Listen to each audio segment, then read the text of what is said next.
Sometimes when someone has a concern, the answer is just to be heard. Often just being heard is the answer. When another person really gets what your concern is and what you want instead, that often is the resolution. And sometimes it means it requires negotiating, which is what the Fair Fight for Change is about. Before we teach talking tips and practice it, we want to make sure that everyone is on the same page about what good talking and good listening looks like. Good talking skills are clear, direct, specific, honest, and tact. For me, the shortcut to good talking is when you can really be responsible for the message that's delivered. It doesn't matter what we say. It matters what other people hear. The way I would speak to my 4-year-old is different than I would speak to my 24-year-old. The way that my wife would talk to me when I'm fatigued or anxious or anything like that is different than she might speak to me at other times. So good talking is about being responsible that your intended message is what's delivered to the other person. And those are all aspects of it. In short, for me, good listening is about listening to understand, period. You're not listening to judge, you're not listening to defend, you're not listening to refute, you're not listening to necessarily even analyze. You're just listening to understand how it is for the other person. That after you've heard them and really understand them, you can decide what you think about it, how you want to respond, if at all, what it means to you. But when you're listening, you can understand. And that's what makes it safe for people to confide. Often people will say, well, he or she doesn't talk to me. And when we watch how the other person listens, that's often valuable insight into why the other person may not be confiding. This is a concept called shared meaning, which is part of talking tips.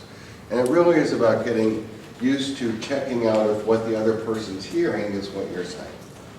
And it's not that we're in any way saying that you should do that for the rest of your lives. But in terms of making sure you sort of are in the same rhythm, same place, with your communication and what you're saying. You want to have a chance to check out if the meaning you intended is what's getting delivered. And when you see it is, that's wonderful. But if you see it isn't, that after the first few words the other person's losing you, or that you're speaking in such long sentences, you're not communicating what you want, that's important information. So for this exercise, and people often say, well, why should I repeat back what I heard? Well, it's like training wheels. It's a chance to find out if you're hearing what the other person intended. But when it really is a conversation that matters, it can be very helpful to check out if what you heard is what the other person intended. So we want to make sure you do this when you have enough time. You wouldn't do an exercise like this or any of the other exercises when somebody's got to take a phone call that's about to come in, or they've got to run out the door, or the baby's going to wake up in 2 minutes and you're going to have to deal with that. You want to do this when you know you have the time to do it. You also want to make sure that as a speaker you're using short sentences that the other person can repeat back. And as the listener, you want to repeat back what you heard without adding anything to it. You can paraphrase if you want, or you could repeat it back exactly, but you don't want to add anything to it. Don't add, don't edit, don't censor, because the goal in repeating back is to show the speaker that you really understood and got what they said. Now, when the listener repeats back, if the speaker realizes that they got it, just say thank you, because it is a gift when someone just listens and hears you. If they heard you accurately, but you realized in hearing it back it wasn't what you meant, try again.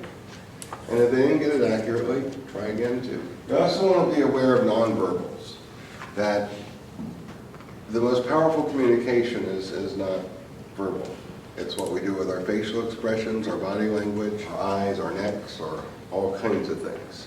So you want to be aware, is your communication encouraging people to confide and share, or is it sort of saying, hurry up, get to the point, I don't agree, or is it communicating something that's discouraging? If our face says one thing and our words say something else, I would say pretty much all of us believe the face.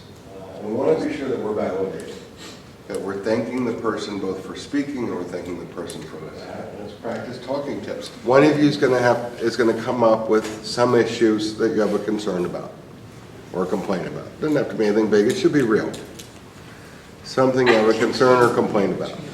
And you're going to confide it to the other person using this. And the other person's just going to repeat back what they're hearing after each sentence. And that's it. And nobody here is going to make comments about it. Nobody here should bring it up later. Okay, come on up.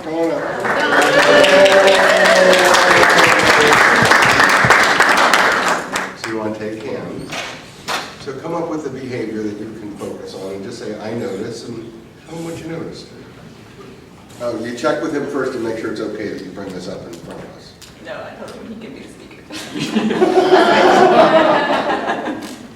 You gave me carte blanche. Yeah. So I noticed over the holidays that you were cooking a lot, and I was concerned that you were burning yourself out. All right, let's just stick with the I notice. All right, I noticed that you were cooking a lot over the holidays. So what did you hear? So I heard you say that you noticed me cooking a lot over the holidays. Yes. Say thank you. Thank you. What would you assume this means? I assume this means you like cooking.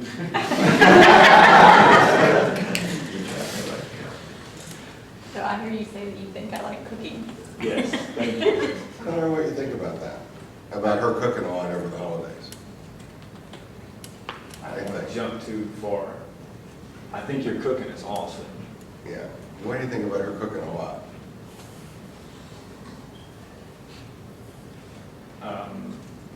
I think, is it wrong? Not wrong.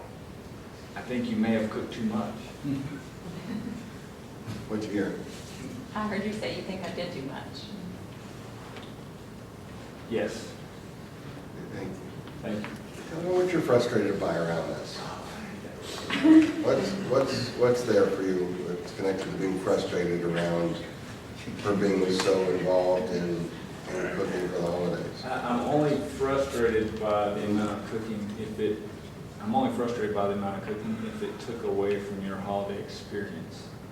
That you did so much for others that you didn't get to enjoy Thanksgiving, Christmas. So I hear you say that you're worried about how much enjoyment I got from the holidays due to all the cooking I did. Yes, thank you. And treat each of these sentence stems like a flashing red light. Look around, see if there's something there connected to what it says. Right. If there is, share it and look pretty good inside. And if not, you can go on to the next one. Are you hurt by around this issue, around this whole thing of so much cooking during the holidays? I'm not really hurt by the cooking. It's great for me, but I'm hurt by if there's any concern for you. I'm hurt by you not taking care of yourself if you needed to.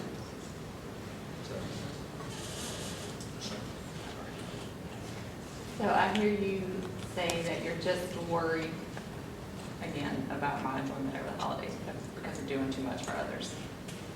Yes, thank you. For this next one, you get to pick from either of these two options.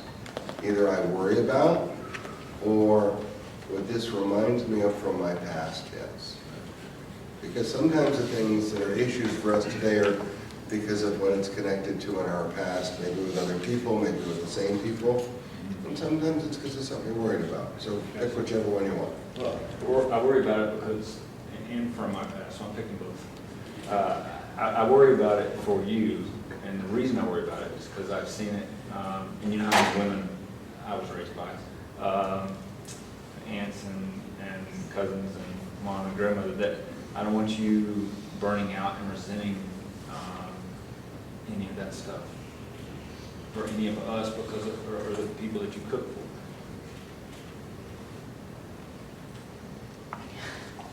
So I hear you say because of growing up the way the holidays went for you and for the women in your life, that you're afraid I'm going to resent all the work that I have to do over the holidays. Yes. Thank you very much. So tell her what you want. What's your specific request?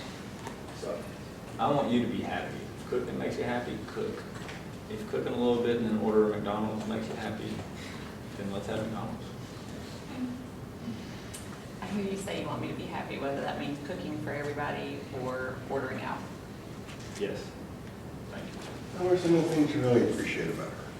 I appreciate you for how awesome you've become, because you know how we used to be terrible cooks when we first got married. I said we.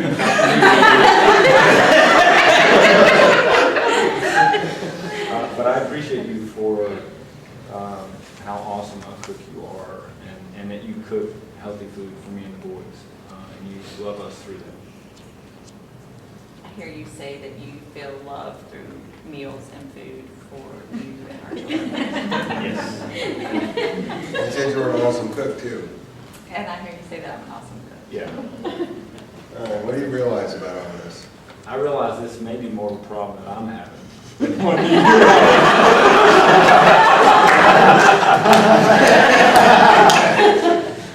It's true. What'd you hear? I hear that you're just worried about my well-being and my happiness. You think that I did a whole lot over the holidays, and you're worried that I didn't get to enjoy any of it. Yes. What'd you hear that he realizes? And that you've realized that this may be more of your issue than mine. Thank you. Thank you. Thank you, Seth. Yeah, nice one. So I hope, what do you hope from this? So, I hope that,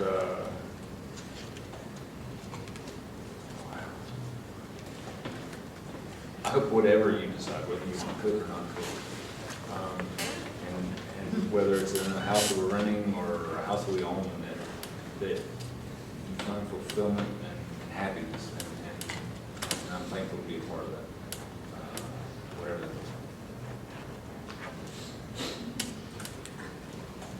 like. I hear you say that you want me to be fulfilled and to be happy in whatever that looks like, whether it's cooking or not cooking in a house we rent or a house we own. You just want fulfillment for me. Yes. So now give each other a hug and say thank you and we're done. All right, thank you.